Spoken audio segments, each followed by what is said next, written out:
Well, what is going on? Welcome back to Clayton Schick Outdoors. Of course, I'm Clayton Schick, and you know it. This is the outdoors. Walleye fishing. Back to some walleye fishing. That's the goal for a little while. We're gonna do a bunch of different stuff. Right now, I think I'm gonna focus though on the old minnow, the old Jig N Minna, maybe a drop shot in a minnow. Glass calm. Sometimes the Jig N Minna can come through. We're gonna do a little bit of sharpshooting though, for the most part. Drop on top of marks because it's the most exciting way for me to fish, and probably it's some of the most exciting way to interpret or brain in, I should say, some of the flashers and whatnot screens into the video. So let us start. I'm already at my spot. Got my 3 rods ready there. Got 2 jigs and 1 drop shot, and I got some minnows there, which I'll talk about in a little bit as well. They're the best minnows I've used, and excited to have a bunch. I haven't used any jigs and minnows here for probably a month or so. I've been doing a bunch of other stuff, so yeah. So let's go. Let's do it. Let's do it. The old Jig and the Minna. Let's do it.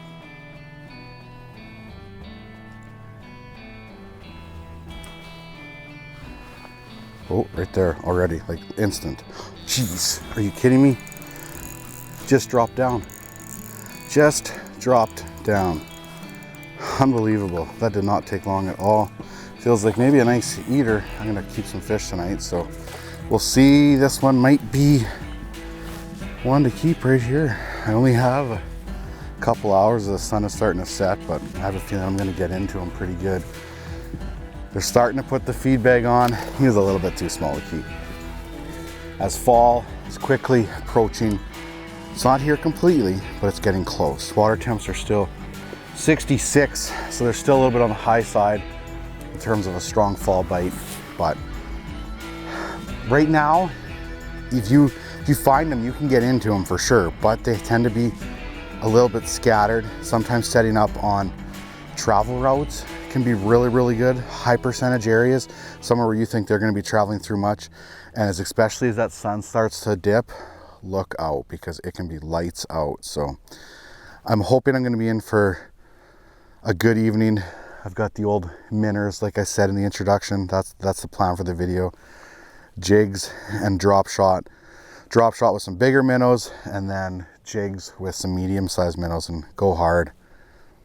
Hopefully that, oh, I just missed one. I'm hoping that a big one's going to come out of this riverbed here at some point tonight, and I want a big flat here, basically just off the riverbed. And I'll pull up my camera and show you a little bit closer on the map of kind of where I am and how I picked that spot type of thing and whatnot. But let's see if we can put a few fish in the boat. The old Jig and the Minna, that one I hardly felt. I just went to lift and there's a little bit of weight. Having a good sensitive rod for fishing, like something I am right now, a 1/8 ounce jig, and fishing it pretty slow is definitely a good thing. Got 10-pound fish almost freaked on me. I got 10-pound Suffolk braid. This one is getting better. It's about 16 inches, so a little bit small yet. Sorry, I'm showing and talking at the same time, but I've got a 10-pound Suffolk braid 131 G core with an 8-pound Suffolk advanced fluorocarbon leader, and it's a super sensitive combination with this rod. This is 6.3 medium light power fast action, and I've got it actually paired with a 500 series reel.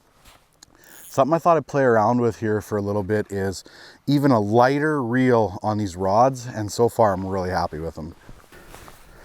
I think I gave the stats of this rod, but it's a Savage Gear Battletech Walleye. I've been using them lots this year and been really happy with them. I know they're going to try to be more readily available for next year. Anybody that's fished in my boat and has picked one up really likes it. So it's yeah, it's a good combination. It's so sensitive, like you just feel everything, which is something you really need when the bite's a little bit more finicky.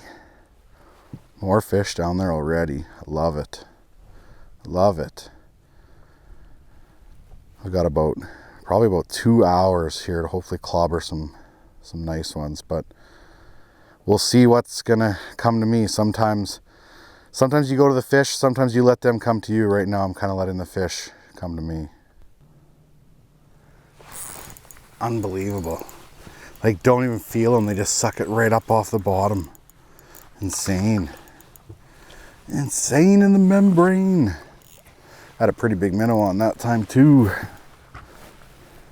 This one's getting a little bit closer to keep. Let's see what is he? I'm going at least 16 though. Yeah, he's like 15 and a half. We need bigger.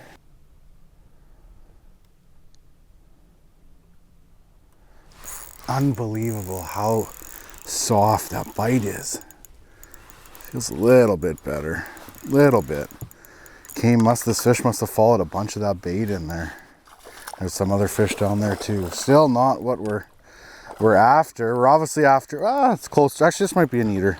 We're after two things right now. We're after eaters and big ones. This one's getting closer to that. This one's gonna go in the live well. This one's a nice 16 and a half inch fish probably. He'll be supper. Unbelievable how light that bite can be sometimes. It's crazy. Definitely some action going on there right now, down there. Feels a little bit better. Feels a little bit better. There we go. There we go. Starting to get there.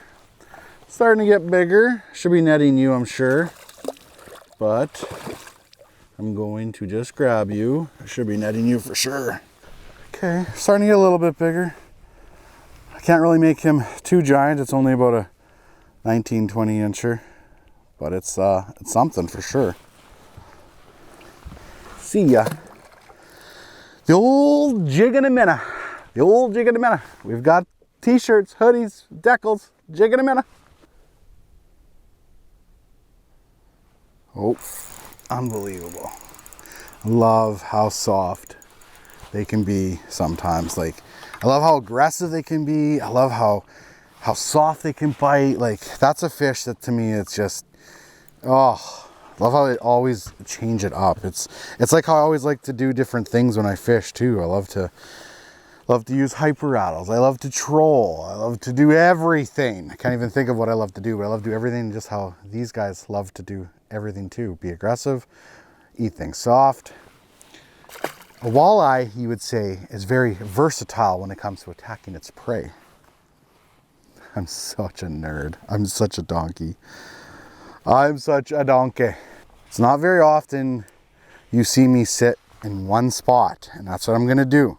Hopefully, unless I go for like all of a sudden a half an hour without catching a fish, I'll move. But normally I'm the guy that moves around lots, looks for the mark, sharpshoots. This time right now, I'm actually letting the walleyes come to me, and I just feel like I'm on a travel route right now, and they're just gonna cruise through here steady, and that I'll probably hurt myself more than even help myself of going up and down here, because I'm gonna miss out on those opportunities when those fish are cruising, right? There's always a time and a place to be moving back and forth, and there's a time and a place to be sitting still, and I feel like right now is one of those times just to sit still and let the fish come to me.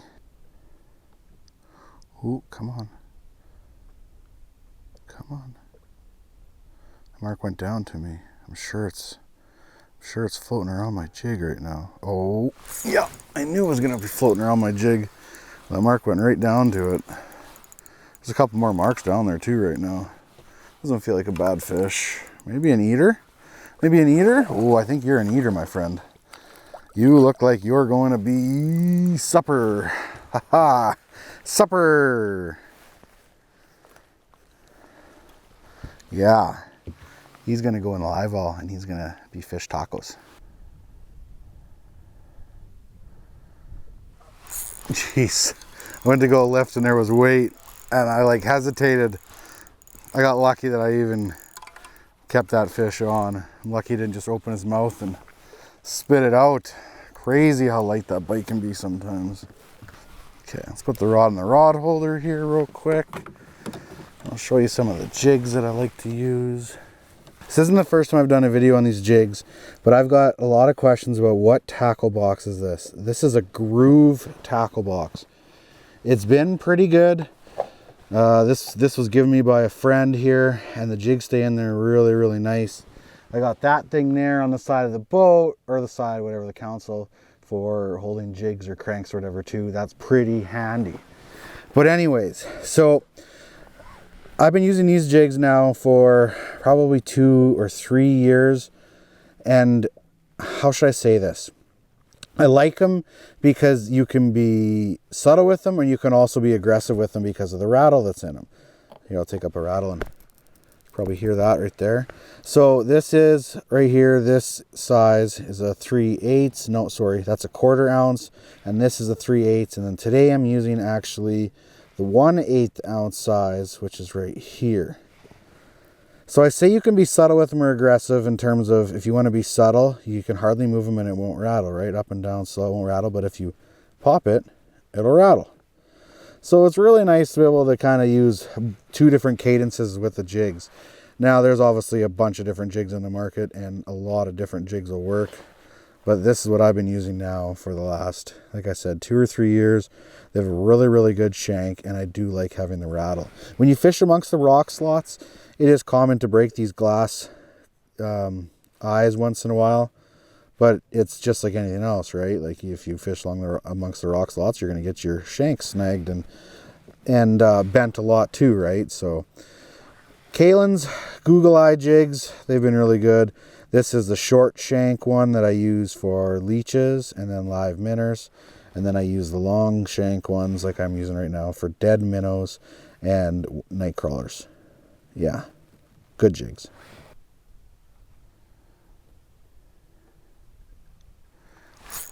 Ooh. Man, something just felt weird when I went to lift. And yeah, feels decent. Definitely a little bit better fish. Wonder if I should be netting this fish. Oh yeah, they're getting bigger. They're getting bigger. Definitely. Oh, there's more marks down there too. We gotta be quick. We gotta be quick. So if it comes off, doesn't really matter. We gotta be quick with you, my friend. There's more marks down there. Some good marks too. Oh, easy. Come on, quick, easy. Show them off quick and drop back down. I got a nice 21-incher. Just when I got back down there, that was fast. Bang, bang. Hoping to get my net wet at some point. Easy. Just wait. Bam, bam. Ooh, he might be a good eater, but we'll wait. We'll wait. A little bit smaller than the last one, but that's okay. These are easily the best minnows I've ever used. It's been a while since I got back to the old Jig N Minna here again. I was using them up north, but these are right here, Walker's frozen minnows. I've been loving these. I like them that you can actually fish them and they stay on your hook. Even sometimes when you get like bit and you're like, oh yeah, I can still feel my minnow, it's still there. I missed the fish, but my minnow's still there. I don't have to reel up. It's pretty nice. I've been searching for a really good minnow for a long time. My biggest fear is when I run out of them, how am I gonna get more? But we shall see. I might have to just make a special trip to Winnipeg and get loaded up here for the winter again. Because we all know I love the Jig N Minna. Jay's made that clear. Nice. Something about setting a hook vertical. It's just so much fun. I can't explain it, but it's a pile of fun. Pile of fun. Maybe my 4th one for the live well. I think so. I think we have our last live well fish, and as the old timers would say, well, fishing's good. I got my limit. I'm just joking. Quality. You have no idea how good you're gonna taste. Ooh, come on. Got small mark, big mark down there. Come on. Oh, I don't think that's the big one. But it's a fish. We just gotta weed them out until we get to the better one. Just gotta weed them out. Still not a bad fish though. The old Jig N Minna. Jig N Minna's fun. Gotta love the old Jig N Minna. Who doesn't like the Jig N Minna? Oh, nice. Light, light, light. Well, they're supposed to be getting bigger, not smaller. As the sun sets, they're supposed to get bigger, not smaller. Oh man. Oh man. Okay, go down there and send your older brother. Or sister, or sister. So light. Oh, oh, oh. Ooh. That one's got a little bit of weight. A little bit more weight, definitely feels heavier. It's coming up so easy though. Why are you coming up so easy? You feel like you got weight. Oh yeah, oh yeah. Okay, okay. You just didn't fight very hard. Easy, easy. Oh, easy. I wonder if I should net him. I should probably net him. Come on. This one's a little bit better. Oh, yes. Has the sun set, baby? Or setting? I guess it's only in the clouds. Yes. Probably like a 25, maybe 26-inch fish. Awesome. Has that sun setting, baby. Beautiful, perky walleye, maybe 25 inches probably. Get her back quick. It's not a super fat one. It's pretty lean, but deadly. See ya. Such a docile fish. Wow. Crazy how all the other ones, I guess they're smaller, not for that matter, but maybe the way the bite's been too, I guess. Very finicky, docile, not super aggressive type of thing. So, okay, well, hopefully it's a sign of a few things to come yet for the evening. I still got probably, I don't know, probably another hour yet. Well, maybe 45 minutes. Okay, got some marks down there. I'm not gonna lie, I came out to do a cranking video. I really did. But it wasn't happening. I was catching some, but it wasn't hot and heavy at all. Not like it was the other day when I was out here and kind of like just pre-fishing, scouting around. It was really good. I should have been filming then, obviously. So I kind of switched over to this just because, well, you can't always force a bite or force what you're gonna do. You just have to let the fish dictate what they're gonna do that day. And I really have to get back into that. I've been struggling a little bit with trying to force bites or force stuff or trying to do this or trying to do that. And because it's stuff I want to get better at and stuff I want to try no matter what, right? Like stuff I just want to learn with or gain more confidence in. But when it's not happening, sometimes I just have to remember, just get back to the basics. So this did feel good, just to rip the lips of some fish. Not that cranking hasn't been really good. I still have a story about some cranking stuff, but I'm going to save that for leading up into a cranking video of a fish I caught recently in a tournament. But we'll save that. We'll save that story and actually that clip. I have a video clip from that fish too, a little bit. So we'll save that for when I get a cranking video done at some point. So for now, we're just going to enjoy this sunset on this really, really calm evening and just try to rip some lips of some more walleye yet. What a life. What a life. You know what else I can't wait for? I can't wait for Mega Live to be doing this with Mega Live. Like, that's going to be so much fun. It's going to be great for videos too. Hopefully I have it by end of the month or October the latest. Obviously early ice at the latest, because we are going to crush so many videos with the Mega Live this winter. That is the goal. It's just the best, right? Like the interaction, so good. I said I was going to explain the mapping, so I better do that before I run out of light. I got a mark down there right now too, of course, right? That's the way it goes. So I talked about setting up just off of a travel route. So this is an old river channel right here, and I'm just sitting just on the top of it here. I figure they'll be cruising the top of that river channel, because here it's deeper and it comes up to like 24 and then it drops off to 28 again. So there's almost like a little hump all along the edge of that river channel. So that's all I did, was kind of just set myself up on the edge of it. And I am using the Manitoba Lake Master. Oh, it's probably too dark now, or too light. maybe focus. I'm using the Manitoba Humminbird Lake Master map here for Lake of the Prairies. This thing is deadly. It's got a bunch of different lakes on there as well, but I use it for Lake of the Prairies. Hopefully do some other stuff this fall as well on there at some point. So yeah, that's all I'm doing. That's all I did tonight. Just set myself up on a high traffic area. Now, of course, I did drive around here a little bit first and noticed fish, right? So it's like, obviously there was in an area, and in the first 10-15 minutes, there was obviously constantly marks cruising through there, and I caught all different size category of fish. I caught small ones, I caught lunch size or supper size fish, and then I caught a 25 incher. So if there's a 25 incher, there's likely some bigger ones as well at some point or another, but I never hooked into anything larger. I've got a few more minutes, but that pretty much wraps it up, but who knows? You never know. Well, that will actually wrap up today's video. And it's not gonna be your typical get outside. I just wanted to say something here because today I was informed when I was out in the water here that the fishing community lost two very important people. Not that, how should I say? Everybody's important. I don't know I don't know the proper words to find for this. It's tough.